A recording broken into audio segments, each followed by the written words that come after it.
Hello everyone, my name is Dr. Dave. I'm a licensed podiatrist. I'd like to thank you for watching my video on my Frugal Foot YouTube channel. In this video, we're going to discuss a retrocalcaneal exostosis and how you can address it conservatively.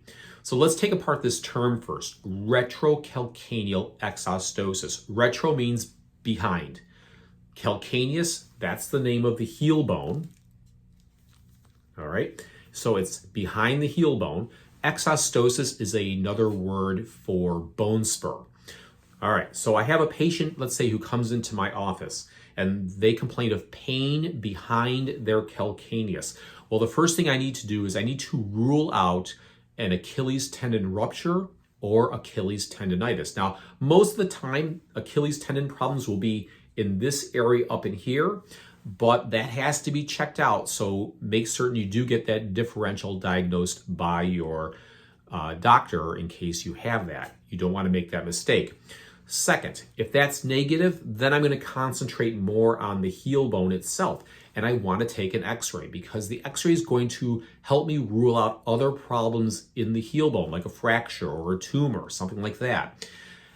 Lastly, I'm looking for other things such as a bone spur.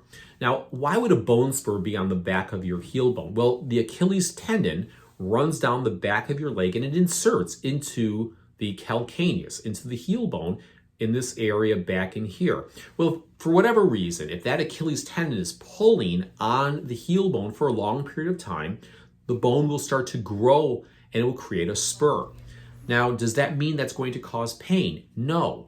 Bone spurs don't always cause pain, and I would even argue that bone spurs really never cause pain. It is the result of the bone spur rubbing on something, whether it's the tendon or the shoe, and the resulting bursitis or inflammation of the soft tissue starts to press on the surrounding nerves, and that's what causes pain. Now, I'm going to show you something very, very interesting that you may not know, because I've had a lot of people with bone spurs, and I've been able to get them better. How do I do that?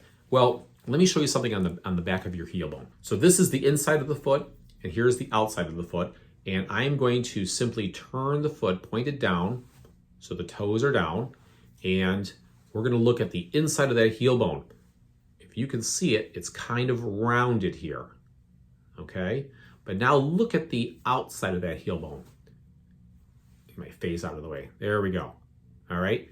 It's a right angle. There is a sharp edge. When we bear weight, we put our foot on the ground and our weight pushes our arch down, okay? Our subtalar joint, right back there, that's the joint above the calcaneus, starts to pronate. And if you don't know what pronation is, I have videos on that. You can go look that up. But just in a nutshell, because of that pronation, that calcaneus is going to start to evert or point outwards. That sharp edge is going to start to point inwards. And because of the Achilles tendon running down the back of your leg, the Achilles tendon can start to catch that sharp edge. When that happens, it can create a bursitis right along that edge. This is why there are many times when I take an x-ray on a patient who has pain behind their heel bone and there is no heel spur, yet there still is pain. Or they do have a heel spur, but they don't have any heel pain over here. It's on that edge. And you know what?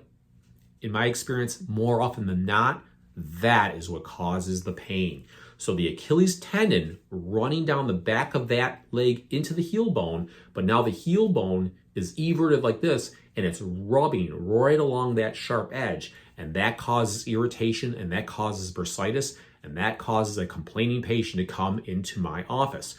So what do you do about this? Well, there's the typical physical therapy or ice, backless shoes, heel lifts, all that stuff. I would be looking at trying to solve the biomechanics. What's going on here? Well, we don't want that heel bone to start turning out so far. In other words, we don't want the subtalar joint to pronate so much. In other words, we don't want the arch to go down more than it should. If you can hold the arch into its normal anatomical position and allow it to only depress what it has to depress, now the heel bone won't be everting so much, and that means the Achilles tendon won't be rubbing that sharp edge anymore.